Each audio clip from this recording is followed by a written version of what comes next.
ceiling shot is one of my favourite shots to pull out mid-game.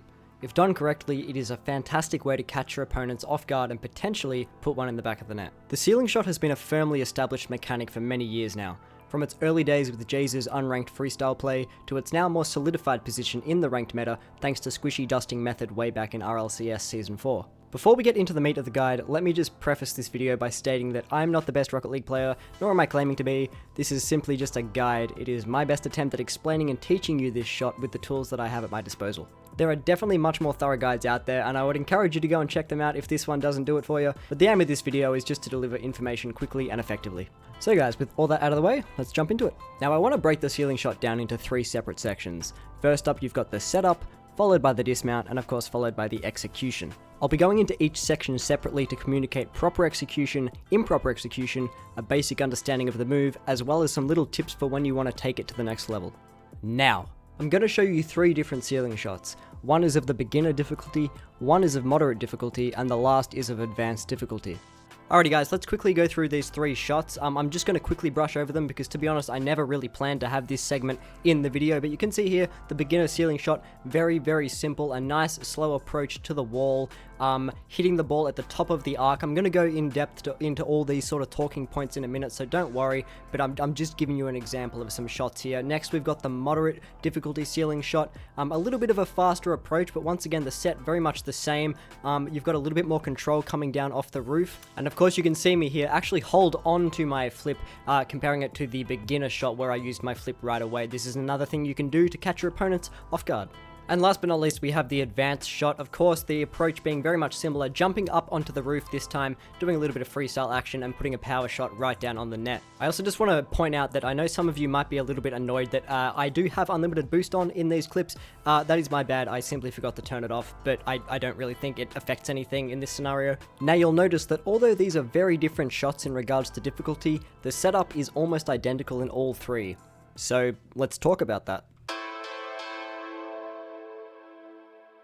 The setup is without a shadow of a doubt the most important part of any ceiling shot. You mess up the set, you'll most likely mess up the shot, or at least make it very difficult to execute. However, if you hit the sweet spot with the setup, not only will it vastly reduce how difficult the shot will be to execute, but it will allow you so many more options for your execution, which is also very important. Stay tuned. Okay guys, so we are switching up to live commentary now. I know it might be a little bit of a pace breaker, but trust me, I've tried writing this segment into a script where I can read it properly, but for the life of me, it's just not going to work. Trust me, if I can just freestyle this, I'm going to be able to get the information over to you guys a lot smoother. So as you just heard me talk about, the set is incredibly important. I've seen a lot of guides on YouTube where they undervalue the setup like almost entirely. The setup is without a doubt the most important part. So let's break it down. We're going to go nice and slow here. We want to be approaching... Actually, that was a horrible setup. We want to be approaching the wall at roughly the same speed as the ball. So let's just do that real quick. Roughly the same speed. Yep. Just like that. That's the first thing you want to focus on, okay? Don't focus on trying to run it up and do some crazy shit. Focus on approaching at the same speed as the ball, or around the same speed as the ball.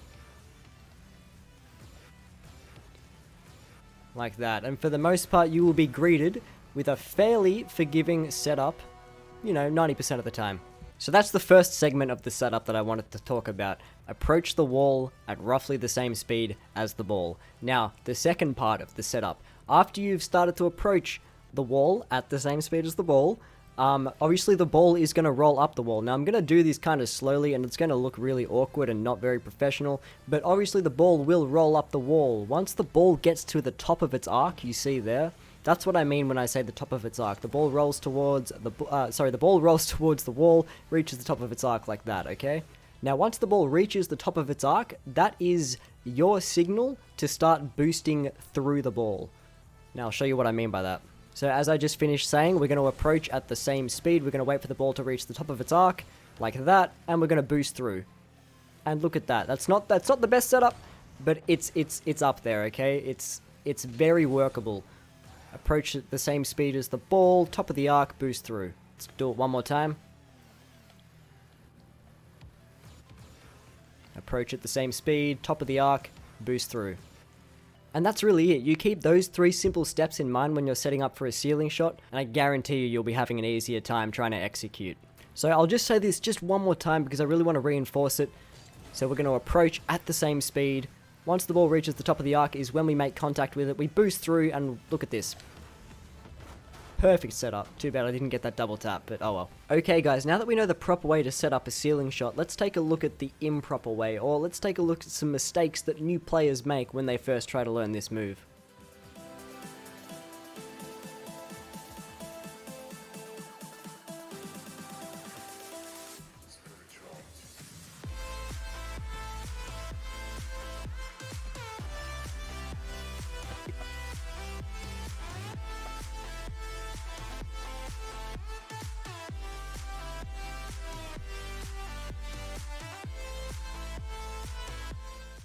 Once again, I simply cannot stress the importance of this part enough. Practice, practice, practice your setups. Trust me, the ceiling shot really isn't that hard once you get the hang of setting up properly. Honestly, if you guys were all to go off right now and only practice your setups, I would put my money on at least 75% of you figuring out the rest for yourselves. Keep practicing guys, you'll get it.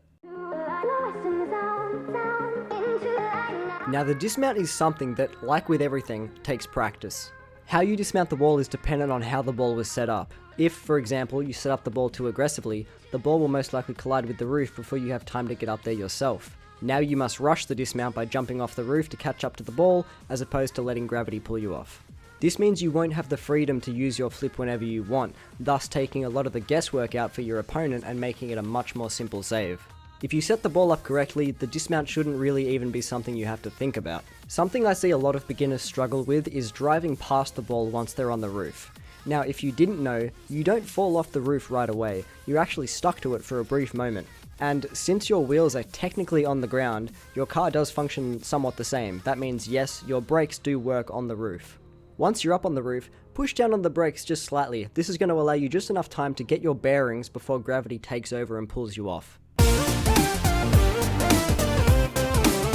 The execution is crucial for getting the ball past your opponent. There are multiple ways to execute your shot, whether it's flip cancelling into the ball to generate more power, or holding off your flip to confuse and fake out the goalkeeper. Since the ceiling shot is a move that requires a lot of feel, the only way you're really going to get an understanding for it is if you jump into free play and start practicing. Every move you make in the setup and dismount will affect how exactly you should execute the shot. It also depends on the current situation in game. A little trick I find works a lot of the time is simply slamming the shot as soon as you get up to the ceiling. A lot of defenders will see you going up for the ceiling shot and assume you're going to fall back down with it, much like the OG squishy ceiling shot. Slamming the shot immediately catches them seriously off guard, and a lot of the time it will result in a goal. Now, in saying that, don't do this all the time or you'll become predictable, and you do not want that. As I said, there are many ways to execute your ceiling shot. Falling down along with the ball is fantastic for playing mind games with a defender. In that situation, you have full control. They literally have no idea when you're planning on striking the ball. Be careful though, if you wait too long to execute the shot, it will quickly become an easy, predictable save.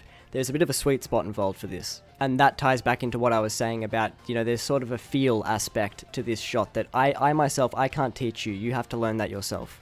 Okay guys, well that's gonna do it for this video. I really hope you enjoyed, I hope you took something out of it. If you felt like I could have done something better, definitely let me know by leaving a comment. I'm definitely open to suggestions and to criticism. This is my first Rocket League guide, so I wasn't expecting it to come out perfect, and definitely as I'm sitting here now editing it, I'm still not exactly happy with it. But look, it is what it is. I hope you guys found it useful in one way or another. If you enjoyed, I would appreciate a like and a subscription if you want to see some more Rocket League-esque type content, or if you just enjoy my content in general, I would greatly appreciate a subscription. But guys, with all that out of the way, my name is Hannah. Thank you for tuning in. I will see you in the next one.